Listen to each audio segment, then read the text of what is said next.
नमस्ते बच्चों, कक्षा 9 विषय गणित और प्रश्नावली अपनी है 5वीं। यूक्लिड की अवधारणाएं और अभिग्रहितों के बारे में अपने इससे पहली वीडियो में जान चुके हैं। अब देखते हैं पहला 5.1 के क्वेश्चन हल करते हैं और उसमें देखते हैं पहला क्वेश्चन क्या है, सत्य असत्य।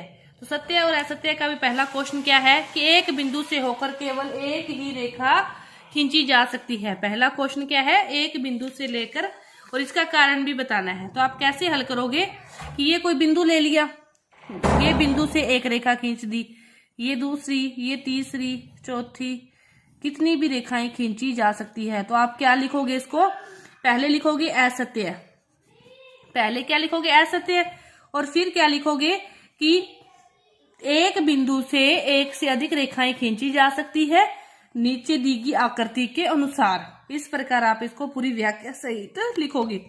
दूसरा क्वेश्चन, दो भिन्न बिंदुओं से होकर खींची जाने वाली रेखाएं असंख्याएं हैं कि एक बिंदु ये रहा, एक बिंदु ये रहा, तो इन दोनों से क्या होगी, केवल एक ही रेखा खींची जा सकती है, कोई और नहीं खींची जा सकती।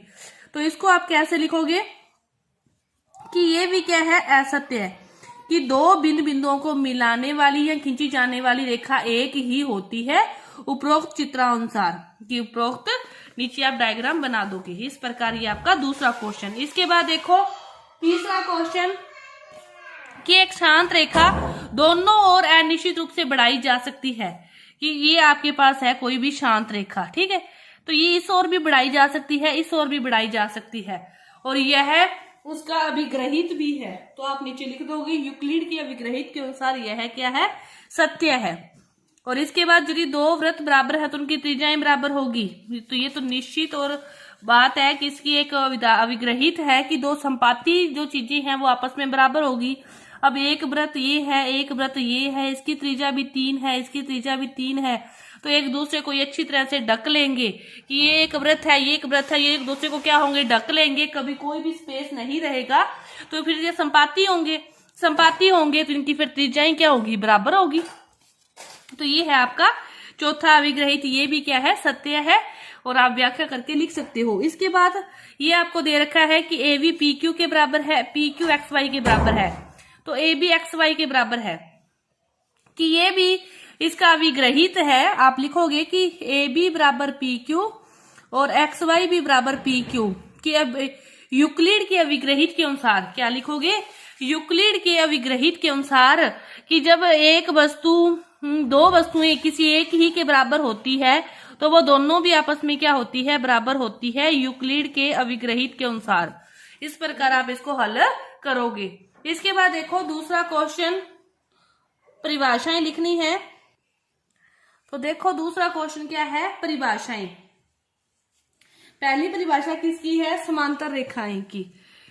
किसकी परिभाषा क्या लिखोगे आप, भी कोई भी दो रेखाएं जिनके बीच की दूरी है वो हमेशा एक समान रहे, उसे क्या कहते हैं, समांतर रेखाएं कहते हैं। और इस प्रकार डायग्राम बना दोगे कि कोई भी दो रेखाखंड इस प्रकार रेखाएं खींचते हैं कि उनके बीच की दूरी हमेशा समान रहे, उनके बीच की दूरी हमेशा समान रहे, कहीं पर भी वो एक दूसरे को प्रतिच्छेद न करे, तो वे क्या कहलाती है, समांतर रेखाएं कहलाती है। इसके बाद दूसरा है लंब रेखाएं, कि जब एक रेखा पर दूसरी रेखा 90 डिग्री का कोण बनाती है तो वह उस पर क्या होती है, लंब होती है, वह उस पर क्या होती है, लंब होती है। और इस प्रकार डायग्राम भी साथ में बना दोगे। रेखाखंड, किन्हीं भी दो बिंदुओं को आपस में मिलाने वाली रेखा को क्या कहते हैं, रेखाखंड कहते हैं।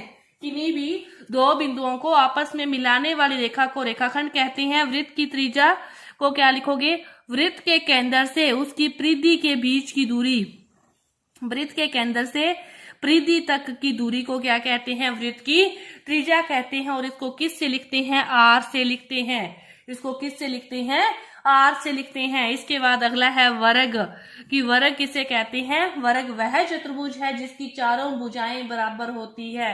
वर्ग वह चतुर्भुज है जिसकी चारों भुजाएं बराबर होती है, उसे क्या कहते हैं, वर्ग कहते हैं। इसके बाद देखो तीसरा क्वेश्चन क्या दे रखा है, आपको दे रखा है कि दो भिन्न बिंदु हैं ए बी दिए रहने पर तीसरा बिंदु सी इस प्रकार है कि वो ए बी के बीच में स्थित है, और यहाँ कम से कम 3 बिंदु ऐसे विद्यमान है कि जो एक रेखा पर स्थित नहीं है।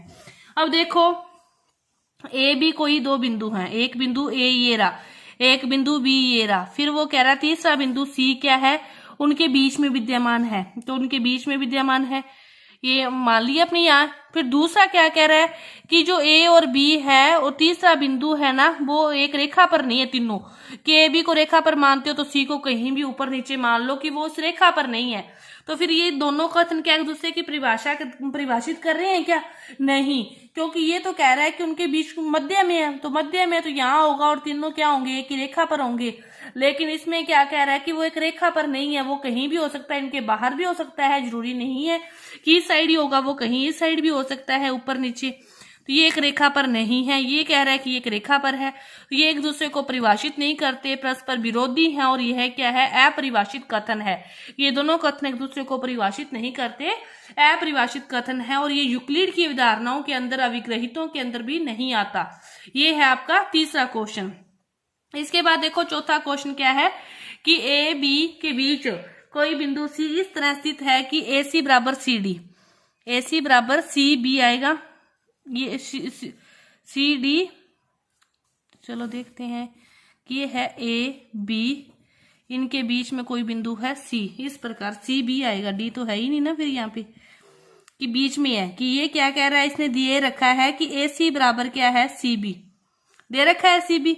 अब अपने क्या करें, बी दोनों बराबर हैं, तो यूक्लिड का एक अविग्रहित है कि बराबरों में बराबर को जोड़ा जाए, 5 नंबर है क्या, 5 नंबर है, तो बराबरों में बराबर को जोड़ा जाए तो भी बराबर रहते हैं। तो अपने क्या करें, ए सी दोनों में जोड़ दें, तो A C plus A C equal to C B plus A C, कि दोनों में जोड़ा जाए तो कह रहा है वो।